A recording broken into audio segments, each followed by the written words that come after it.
Welcome to the Hope College Athletics Orange and Blue podcast here on our summer 2023 edition as we talk to some of the people that make Hope College and Hope College Athletics the special place it is. Not only a special place, but a transformative place, a place where you can find competitive excellence and success in the classroom as well. And this week's guest is Kevin Wolma, who this month in June began a new role here at Hope College as Assistant Athletic Director after 2 years as an Associate Director in our admissions department. Welcome to the Orange and Blue podcast, Kevin. Thanks, Alan. Appreciate you having me on. Obviously, a lot. You came to Hope, and now in this role as Assistant Athletic Director, from a unique perspective, having 2 children here and another one who's going to be starting as a freshman. Just tell us a little bit about your family and your connection to Hope. Yeah, great. Thanks. I've been married to my wife, Gina, for 25 years. This May 1st, we were able to celebrate that. We have 3 kids, like you mentioned. We have twins. The twins took a unique path, I guess you could say, to Hope College. My daughter, I think, only believed that Hope College was the only college in America. She got started at the DeWitt Tennis Center as a tennis player when she was 6 years old. Just fell in love with the game of tennis, but then through that fell in love with Hope College, was the only place that she applied to, and is having an absolute tremendous experience here. She just loves Hope. She's sad it's her senior year because it's like only one more year on the campus. My son actually transferred into Hope after his freshman year, was looking at actually maybe just going into the workforce, but his sister said, you got to try it out. And he did. And he also has just had an amazing experience here as well. My daughter is going into like sports psychology. So she's a psychology major and a business major here at Hope. My son is a business major and a leadership minor. And just, like I said, have both had great experience here and definitely been that transformational experience, like you had mentioned in the beginning. And then my youngest daughter, Kelsey, will be graduating from Hudsonville High School here in May, and will be graduating here on Hope's campus, which is kind of cool. And she'll be joining the family, next year as a freshman here at Hope College. So we'll have 3 kids here at Hope. I've been working here at Hope now going into my 3rd year, and my wife has worked at Holland Hospital for 25 plus years. And so, we're very much embedded in this community now. This role, I should say specifically, Assistant Athletic Director of Student Athlete Wellness and Compliance. Tell us about that role and, how you are aiming to help support the student athletes here at Hope College. Yeah, the compliance piece obviously is a huge part of college athletics. It's something that I don't have a lot of experience in the NCAA part of it, but being an athletic director at Hudsonville and dealing with compliance or rules for the MHSAA is something that's very familiar with me. Thankfully, Caroline is staying on board in a limited capacity and will still be heading up some of the compliance pieces. And it's just nice to have her resource here on campus in regards to that. The wellness piece is a little bit new as far as a titled position. We do a lot of great things for student athletes here at Hope College. And now it's just kind of tying a lot of that into one space and to have somebody that will be working with different partnerships on campus and with our coaching staff, obviously, to ensure that student athlete experience for them, to provide the resources that they need. And, whether it's social, emotional, mental, spiritual, physical wellness. I mean, we got a lot of pieces already on campus, and just exciting to tie into that and create this, mental, health experience, but just overall this wellness experience for them that will be transformational for the student athletes and when they leave Hope. You also were talking about your family earlier. Bring in that perspective as someone who's a current parent who sees and talks to their children, knows what they're dealing with, the highs, the lows, the challenges, the opportunities. How does that shaping kind of what you're planning to bring, just knowing kind of you have a unique window, particularly right now, of what college students are experiencing, in life on campus, in particular here at Hope? Yeah, for sure. There's a lot within that. I wrote a book. I don't know if that was mentioned or you saw that when you took a look at my information. So my experience starts like 12 years ago as a parent of basically 8-year olds at the time that were getting involved in the youth sports world, and just felt like it was kind of overwhelming with all the different things that were afforded to them. And should we do this? Should we not do this? How much is too much? I mean, um, and as a parent, I kind of struggled with, being a parent of an athlete at the time. And so the book to me was basically 30 chapters that I wrote over 10 years when I was an athletic director at Hudsonville High School, that kind of went out to a district newsletter, just to be like, hey, this isn't easy. Our kids are going through some pretty hard things. There's a lot of demands that might be on them. How do we navigate through all of that? So I've been able to kind of maybe look at this through the lens of, yes, a parent having 3 kids that have been athletes in high school, not athletes in college per se, but understanding that there's a lot of the same stressors that may go along with that. Um, and I've been able to look at it through a lens of a coach, at the varsity level, at the high school level, and also the lens of an athletic director before coming on here to Hope. And so I think all of those experiences hopefully will be helpful as we kind of work together with us on Hope's campus to provide this, tremendous wellness experience for them while they're here. Should mention that book, headlined 30-Second Timeout, Navigating Through the Challenges of Youth Sports. Was just that your own struggles, as you mentioned, was that really what inspired you to kind of take a look at that? And what do you hope someone that might pick it up today would help them as they try to help their son or daughter? Yeah, I mean, the hope is to provide a perspective piece. And yes, I mean, there was things that I have done and also things that I've observed and seen, through those different lenses that I've talked about, um, that were super helpful to me. I mean, it almost was like therapeutic in a way for me to be able to write these, to be able to say to myself, hey, it's okay. I'm struggling with this right now. And it helped provide some perspective. But really becoming an athletic director is what really provided me with a different lens, because now I could see it from a different direction. So that was helpful to me as a parent as well. For people to pick up this book is just to provide them with like, hey, this isn't easy. And sometimes we think we're doing this alone, and that we feel the way that we feel is like we're the only ones that are feeling this. And it's just not true. And hopefully it does provide a certain perspective going into this journey. And when you finish the journey, I mean, here's the crazy part. Here we're doing this podcast, and yesterday I watched the last tennis point of my daughter's tennis career, which is the last moment of high school sports that I'm a part of. And I never want to see people go through what should be this joyous experience, to be able to see their children go through one of the greatest classrooms provided, and that's sports, and being a part of that. And I don't want parents to be able to go through this and feel like at the end that it was just horrible. This should be a joyous experience. And how can we enjoy these moments when there seems to be all this external pressure from society for them to be a certain way? And a lot of times for parents, it's this hierarchy of where we stand. My kid is really good and they're going to go and play in college and all this kind of stuff. And it's like, that's not what this is all about.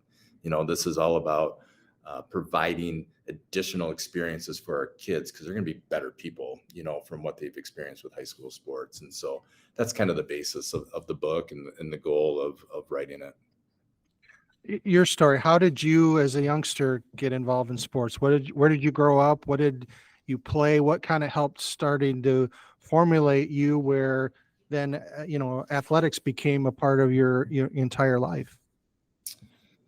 Yeah. Gosh, I always had a ball in my hands when I was young. I mean, I don't know how it started. I mean, my parents weren't really directly involved a lot in athletics. I mean, my dad was always one to play catch in the yard and coach my little league teams. There would always be games on Sunday or Saturday afternoon, watching Michigan football. And so you kind of grew up in that environment. My brother really got into athletics. He's 5 years older than me. And so I think it was modeling him. But for me, it just became like, I don't know. I mean, I just fell in love with it. I would be the kid that would drive to ride my bike to church with a basketball in my hand and would shoot for 2 hours in our church's gym, every day in the summer, to playing make believe games in the yard of baseball, where we'd have a hedge of bushes and that would be the outfield fence, and hitting home runs. And I couldn't get enough of it. And it really hit me probably my junior year in high school. And it's a weird moment. I got taken out of a basketball game and I was watching my coach. And I was like, I want to do that someday. Like, I want to be a coach. And it wasn't, yes, it was the love of the sport, but it was also kind of seeing at that moment of the impact that coaches could make in the lives of students. And so knowing, when I went to Alma College my freshman year, that was the path I knew. I knew I wanted to become a teacher. I wanted to become a coach.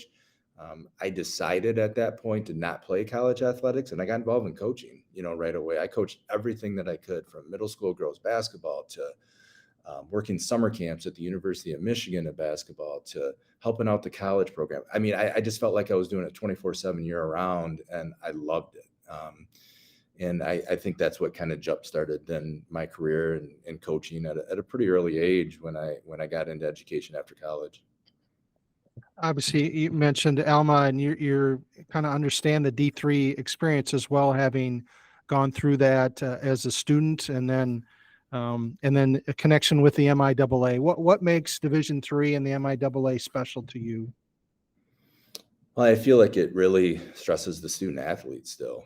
I mean, you can come to a Division III school, play at a high level, of competition, and yet you're still a student first. If you have a lab and it goes until 3:30 and you have to miss the first half hour of practice, then that's what you're going to do, because you're still a student first. And so I've always appreciated that. I mean, just the pure joy, that you see student athletes play at this level. I mean, you see it all over, but it's just, at some places it can feel more like a job. And here it's more of like, you can have that balance, while you're a student athlete at a school. As far as the liberal arts education is concerned, I mean, it's awesome, right? I mean, you get this breadth of different things that you're exposed to that I think is just super helpful as you go into whatever the next stage in life is going to be. And I've always appreciated that as well, about a Division III experience. And to be honest, I mean, when I did the tour of schools, it really came down to the people, and I feel that's what Hope is so good at, is that the people here are just absolutely amazing. And I felt super comfortable on Almost campus. I mean, I always tell the story. I was coming home from Central Michigan, going back to Granville, and my dad we just had visited Central, good education school. And I was like, hey, my athletic director at Granville High School went to Alma. Let's just stop there. And my dad's like, you're not going to a private school. He started talking about the private, we're not going to pay for that and all this. And I said, Dad, let's just stop by. And so the only place I know where to park is find where the gym is. So I went to Yeah. Cadbury Gymnasium and parked the car there, got out. And it just so happened that Bob Eldridge, the basketball coach, was coming out of the building the same time I was walking up the stairs. And he goes, Kevin, what are you doing here? And he called me by name, unplanned. He had been recruiting me a little bit in the basketball world. And so he spent the next half hour with me just walking around campus. And that ended up being like, this is where I'm going to be. And this is where I'm going to spend my time. And, having the opportunity to just develop relationships with staff and faculty at a liberal arts school like that, I just think is just awesome. And Hope obviously does that so well. And now you're joining an athletic director team with Tim Schoonveld, director of athletics, and then others like Lindsay Engelsman, Courtney Cuss. What do you know about them and the kind of team you're joining? And you mentioned Caroline Dykstra here as well, and the leadership they provide for the athletic department. Simply amazing. I mean, you talk about the people of Hope, and they're definitely that. I mean, they're They're so student centered. They want the best. I mean, you talk about a transformational experience. I mean, that just is every single day. That's the conversation. How are we going to provide the best transformational experience for student athletes so when they leave here, they're going to be ready to take on the world. They're just amazing. I mean, Tim and I, when I was at Hudsonville, knowing that Tim was a part of developing a leadership minor here, on campus and teaching some leadership classes. And I was really wanted to, start a leadership program at Hudsonville. I think that's where our relationship really flourished because I reached out to him and we would meet fairly regularly and just start talking about, the things he's doing here at Hope and things that I was trying to do at Hudsonville. And so there's came this like common theme that, Tim loves student athletes and wants the best for them. I wanted the same thing at Hudsonville. So our relationship developed, a while ago. And so I've respected him as a mentor and as a person for a long time from afar because of the things that he does here on campus. And then the talent of, Lindsay and Courtney and the enthusiasm that they bring every day to the office. It's an awesome team. And I'm super, super happy to be a part of it. And before this role, you were part of a great team as well in our admissions department, part of helping to bring, a lot of students here to the campus. Tell us about that experience and working with the group that you did and what you learned from that experience, working in admissions. I learned a ton. I mean, I didn't come to Hope. I mean, I've had a lot of connections at Hope over the years, just in my athletic world, but just to be on the inside of Hope College, learn the different departments, develop partnerships across campus, um, developing relationships, outside of the athletic world that maybe I had before coming here, and being able to go and tell students about the experience here. I mean, the admission world to me was basically speaking through my kids, who are here and experiencing every day. Um, but just developing those relationships with those students, trying to give them, what it's going to be like at Hope was super cool, and giving them that personalized experience. I mean, Hope Admissions does it so well, so well. I mean, the relational aspect of what they try to do is what we want to mimic on campus. When we talk about, students that are having coffee with professors and professors, wanting the best for students, we want to replicate that during the admissions process. And I love that, um, so that's a great team. You mentioned that over there as well. I'm so thankful that they took a chance on an old guy to take on the role of admissions when I really didn't know much about college admissions. But I'm super thankful for them, super thankful for the friendship that's over there. Um, I'm excited to just be a part of the Hope team and, to be able to support admissions in this role here. I feel like I can still do that, in some different ways. So super thankful for them and what they bring to this campus. It's a really hard working group of individuals.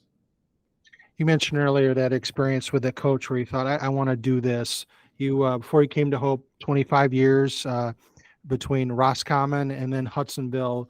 When you actually got to teaching and actually got to coaching, what did you find about it that was rewarding for you and inspired you to, do that and dedicate so much of your time and energy and resources, in that profession? For sure. It's probably my junior year in tennis. Tim Buck was the tennis coach at Granville High School. And for the first time, I had somebody outside of my family that poured into me in a way that made me believe in myself when I didn't even believe in myself. And that was powerful.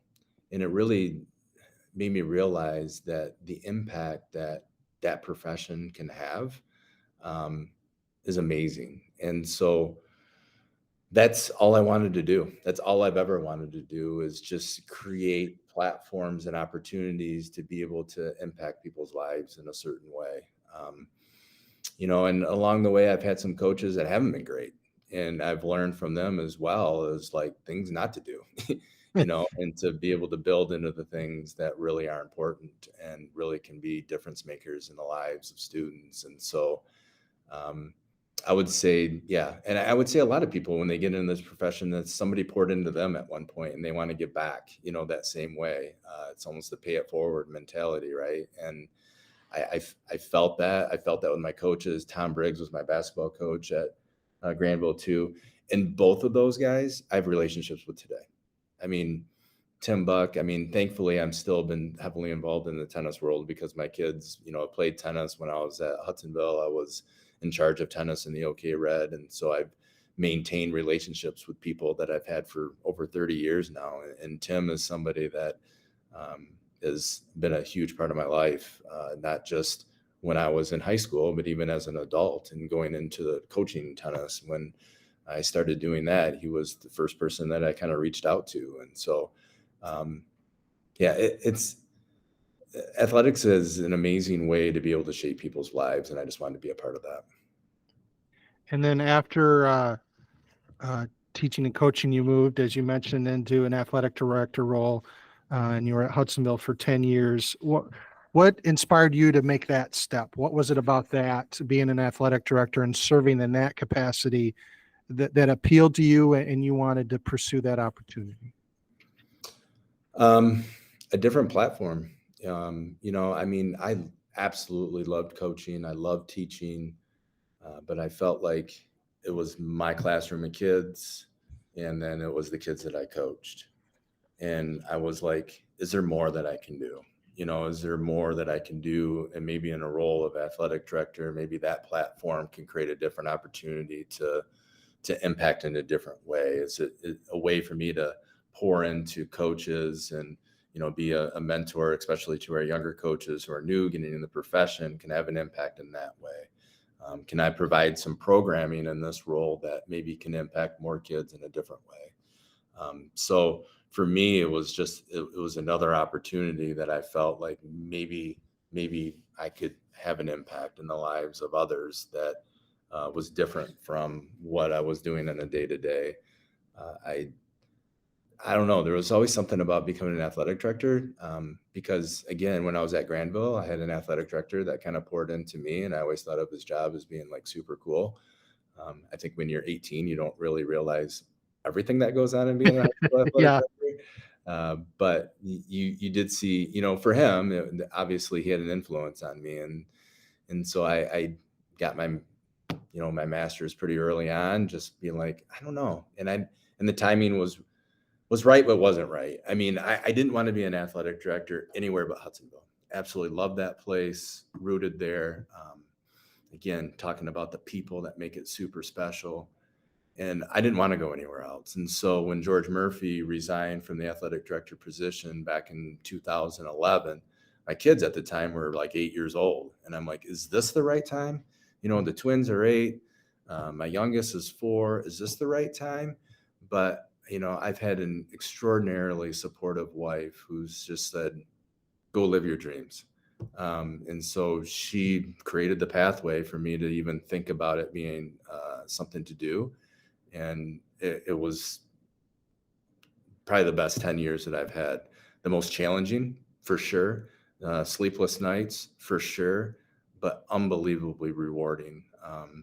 And I wouldn't want to have done it any other way. So, yeah, the athletic director role at Hudsonville was an amazing experience, and interesting, because then when I did retire, I thought to myself, how's it going to feel, when you go into an admissions world of not having athletics as kind of a day-to-day thing.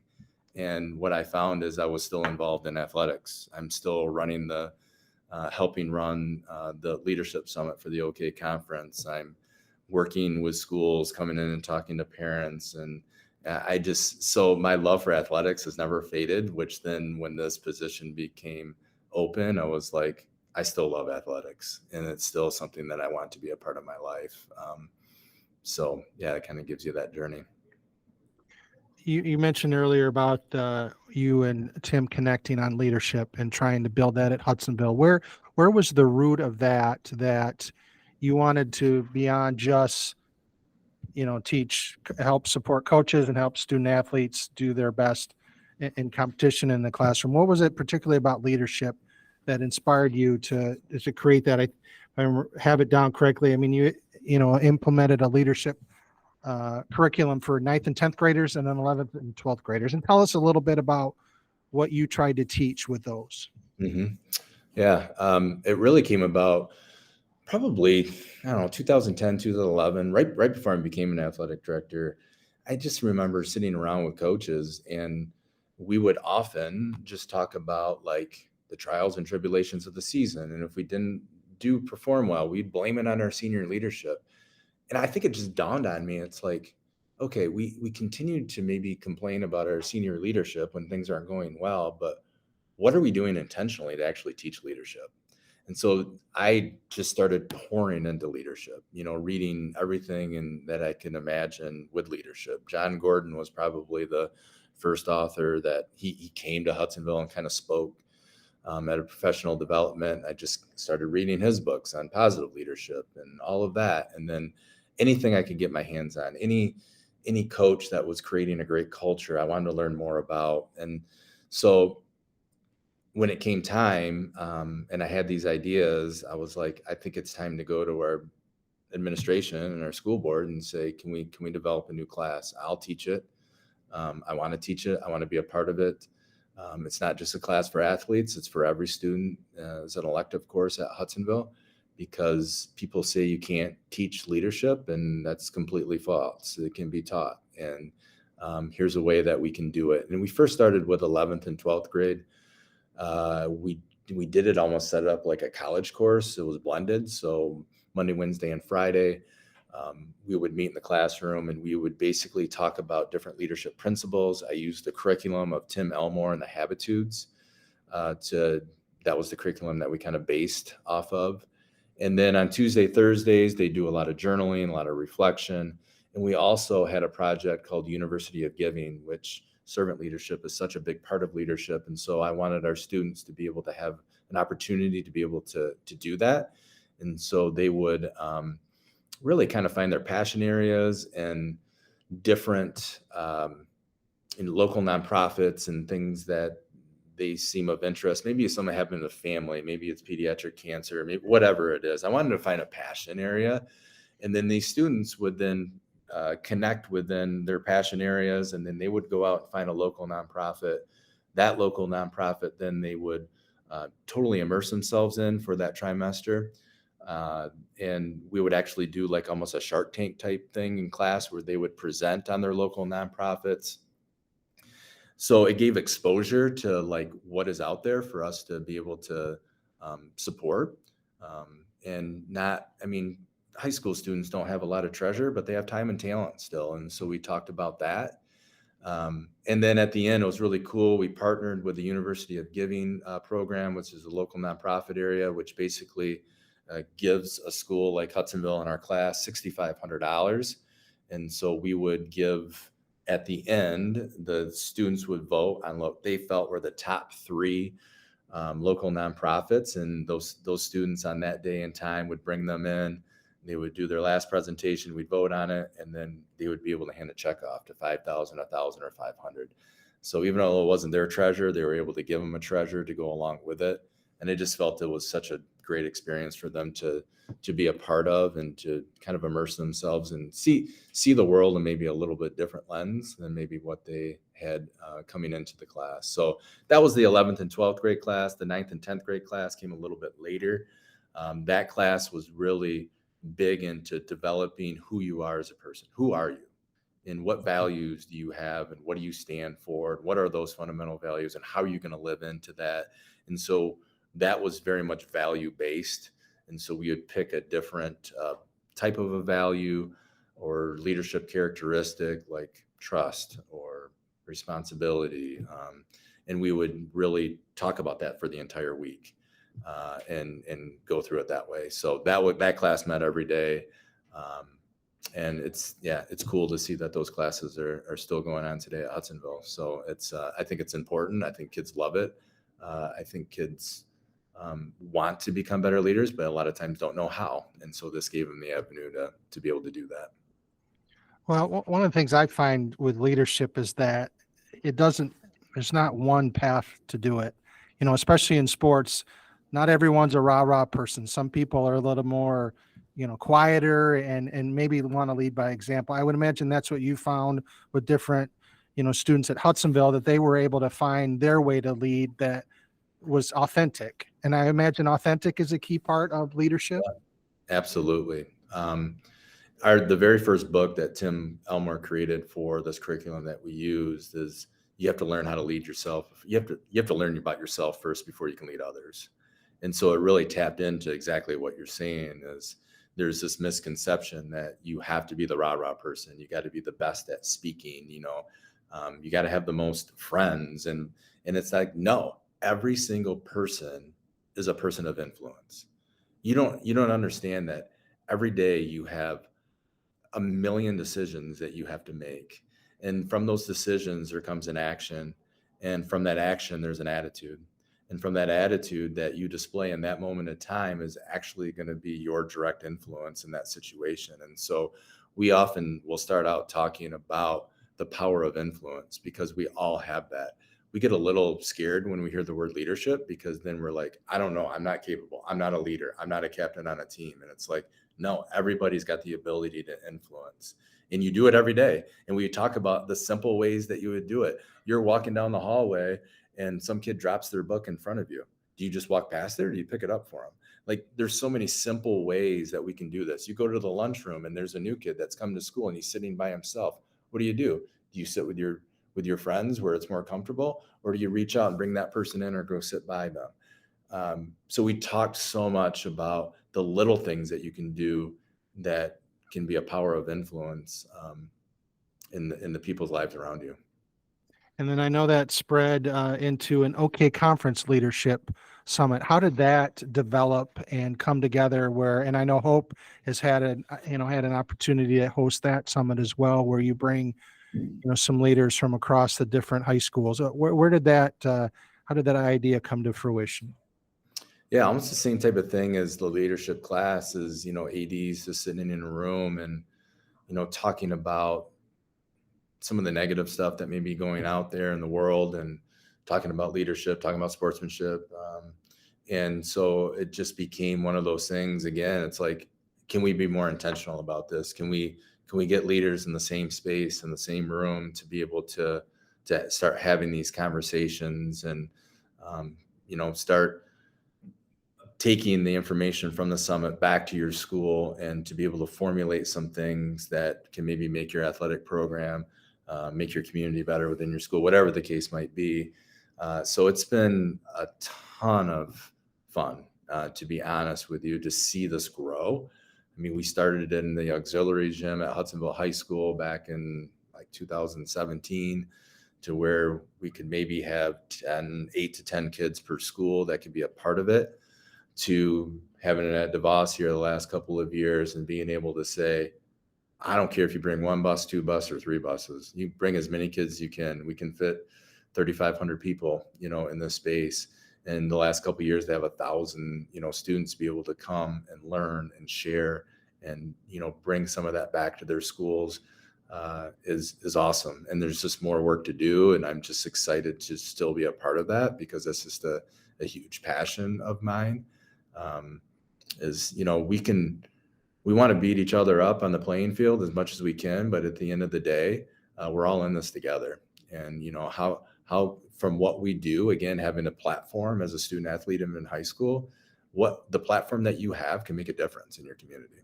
And how can we best do that? How can we best serve others? And how can we get along? I love, we do some diversity and inclusion things where we bring different schools together and be able to have, some conversations in regards to race and things. I mean, that's really, it kind of stemmed from some racial slurs and different things that were going on in the athletic field, which was like, what do we need to do? And I said, we need to bring people together. We need to bring people together. And this is a way that we felt that we could do that and pour into them and give them this leadership message at the same time. And lastly, and this will be obviously connected with you because you have, as you mentioned, the third child coming here to Hope. We might have some, whether new incoming student athletes or returning student athletes listening to this. What would be your advice to them as they go through this summer to be ready when they come on campus in the fall to make their the 2023-24 school year the best that it can be for them? Yeah, well, first I would say enjoy the summer. Enjoy the summer. I mean, you're coming to Hope College. You've had an admission team that's working along beside you and will continue to work alongside you as you make that transition to be a college student. But then when you get on campus, just get involved.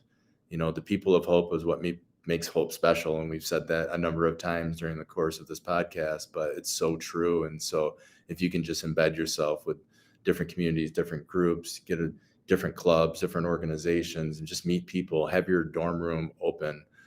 So have the ability to meet people while you're here, because this community is super special, and they're just waiting and wanting to pour into you in so many different ways. If you're a student athlete that's coming onto campus, be ready to work. I mean, there's, like you said, there's a competitive excellence that's here, that we want to be really good at what we do, but we also want to do it the right way. And we're also going to provide you with a transformational experience. So be open and ready to that. And I can't wait for you to be on campus. I mean, it's a great place to be, and you're going to love the experience while you're here, as long as you are ready to just be a part of campus. Well, you enjoy your summer, Kevin, as well. I know it'll be a time of transition too, but an exciting time. And we appreciate you giving us some time today for the Hope Athletics Orange and Blue podcast. And we'll have another episode in about 2 weeks. And hope everyone has a great summer. Thanks for joining us today, Kevin. Thank you. Appreciate you having me on.